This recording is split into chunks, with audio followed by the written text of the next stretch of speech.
Okay, I and my student came across this question too from the specimen paper 2 for the upcoming test IB Physics 2025. And I think that this question is really worth a lot of discussion. So hopefully that today we can discuss how to do this one, how to understand about special relativity really thoroughly, and also like learn what is the tips to do these kind of problems related to the A5 topic in your new IB 2025. So before we jump in to solve this problem, let's just review a little bit about all the equation that's shown in the data booklet, because basically this is like all the equation you are provided, right? So let's see if you're really familiar with those. Okay, here first, so special relativity basically talking about relativity. It means that motion is relative. It depends on who is observing. So for example, if you are driving a car or you are on a train that moving from one station to another station, and when you're sitting inside the train, you could see other thing else in the train like stay still with you, right? They express with you. Even though all of you are moving compared relative to a tree on the side of the street, right? So that's about all about special on about relativity. And when we travel at a speed at a v that like nothing compared to the speed of light, c, if you remember, c is about 3 times 10 to the 8th meter per second, and this constant is provided in the bullet. You can double check them again. So basically, if you have a speed that very like nothing compared to the speed of light, we still find when we want to switch between different reference frame, we use the Galilean transformation. So for example, let's say there's a system S, and in the system S, we have x as a coordinate to describe the position, and t is to describe the time.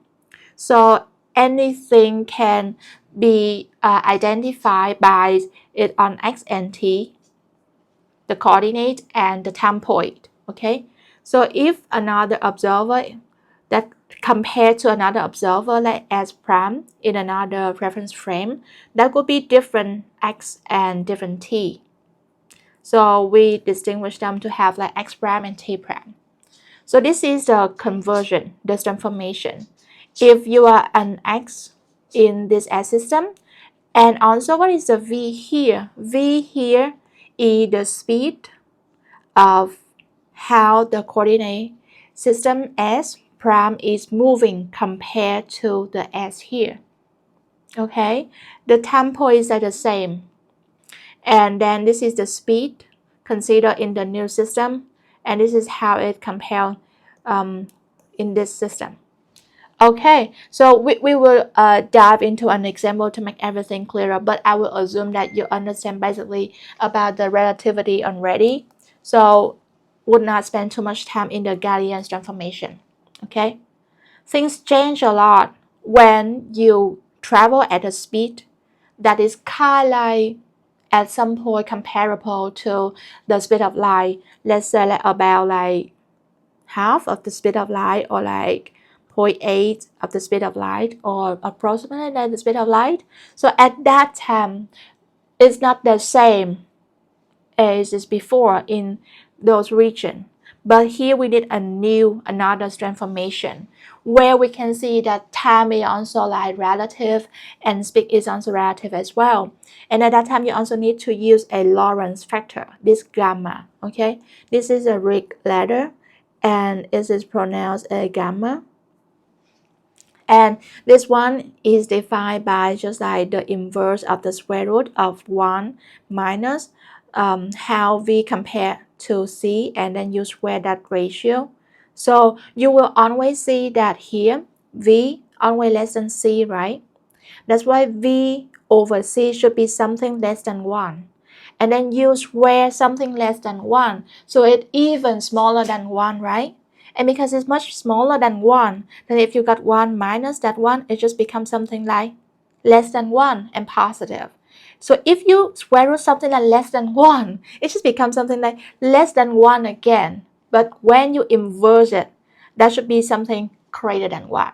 The point I try to highlight here is that gamma always greater than 1. So in case you just like try to plug in the values and then you found like gamma something like less than 1, check your procedure again, okay? Gamma always greater than 1, okay? And again here, V is just like how the system S prime travel compared to the previous system, the original system S. So let's say if this is the X, this is the coordinate in the system S, and then you see that this is the V travel in the same positive direction, then you have V here is a positive. So when you plug in the V here, this one should be a positive one. So it's a minus positive times with T, okay? So basically you will subtract with an amount of distance travel in that T time and at that V speed. But if you got the V of the new system travel in the opposite direction with the positive system of the old system, then this one just a negative. So if you plug this one in to be negative here, then it just becomes like negative, negative, and positive. Okay, I could say that it's kind of too much right now, right? But everything will make more sense later in the example I will show you in the next part of this explanation of it, this exploration, okay? So just stay with me. Just remember, if V, the same direction positive, positive. If it's opposite, negative. That's it. And it should be the V, the speed of the new system compared to the old system. Okay, that's a key point. Okay, so then from there, we come up with another thing, kind of very important, a key takeaway and easy to remember about the relationship between the time and the length. So what is time and length we want to talk about here? And let's just first define the proper, okay? What is proper time and what is proper length? So basically now we have two systems to consider. Two coordinate system, two reference frames to consider. So let's see here, this is an example now. You see, this is the Earth. If someone go into the spaceship and travel to another star Alpha Centauri that far away from the Earth, so we can see that from the person who stay on the Earth, we will see like the Earth in this shape, right? It's not like perfectly spherical, but kind of like spherical like this. And then you can see this is the distance between the Earth and that star. So we observe everything from our own reference frame when that length is measured at the same time, okay? At the same time, at the same time, in this reference frame, we see that it's a proper length, okay? And then when we see that the spaceship is moving really fast, the spaceship will kind of look shorter, okay? It kind of looks shorter than it's supposed to be. Why? We will talk about it later based on the Lorentz transformation. But you can see here, that's why the picture tried to show that, okay, the spaceship look kind of shorter, okay? And also about the time. Like if some person in the spaceship say like the time have been passed through for like just an example, okay, just a random number for like 1 hour like that. But then we in the Earth can see that it's not like 1 hour, but it could be like 2 hours or like 3 hours. Depends on how fast the ship is moving. It's just like longer. That's why we have another concept like time dilation. If the event occur on the thing that's moving at a really high speed compared to the speed of light, then another observer out of that thing can see that that time occur to be longer, okay? And then on the other way, vice versa. If you are on the spaceship, then the length of the spaceship compared to you, because you are sitting on the spaceship, so you can see the end and the front of the spaceship at the same time, right? At all the moment. So that would be the proper length, okay? But what the Earth see is just something different. That's why the people from the Earth see like the spaceship is shorter. Okay, that's length contraction. And again, you moving. So for you now, the distance, the proper distance that the Earth people can see from the Earth to the star, and also like the Earth size itself, you can just see like the Earth size kind of like smaller, shorter because of length contraction. Okay, so basically, what's the point here? The point here is that the proper length will just look shorter, okay, in another reference.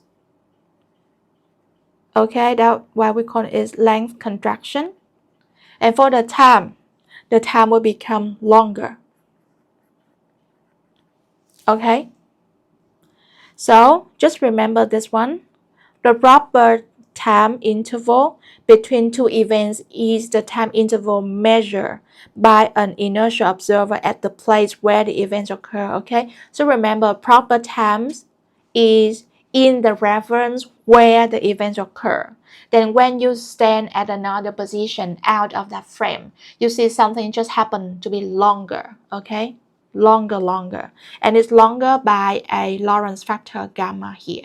Okay, that's why when you express it, you can see that delta t here is like something that observed from another frame rather than the frame where the event occurs, and time equals to the proper length times with gamma. So I try to like write it in another way, then you can also see like proper times is shorter than the observed time from the other frame. Okay, and for the length, it kind of vice versa. The proper length is defined as the length of an object measured by an observer at rest relative to the object. See? So like for the people on Earth, that would be the distance from the Earth to the star. And for the people on the spaceship, that would be the length of the spaceship. Those will be proper lengths to the people at that reference. And then all from other point, from other reference, they will just be not proper length. And that length should be look shorter. Okay, it seems to be shorter. And you have to remember that the measure events must be made at the same time. Okay, you take the measurement, the x of the front of the spaceship and the x of the rear of the spaceship at the same time. Okay, so that's the problem that you can come across when you try to solve this question number 2. So basically, we can see that it's not that difficult for us to like just plug in the values and then looking for the value for the Lorentz factor, right? Basically, just plug in the value and we find like 5/3. But then something occurs here.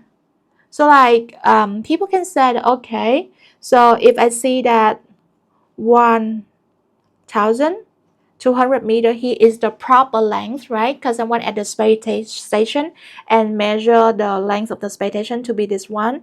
They define this one as the proper length.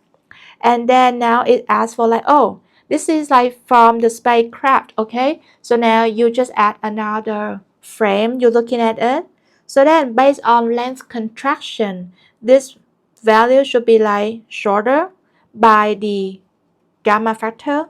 So then you can find it to be like 720 meter. Okay, and oh yeah, yes, okay, this is the length how the people from the spacecraft look at the space station. It just seems to be shorter compared to that person, relative to that person.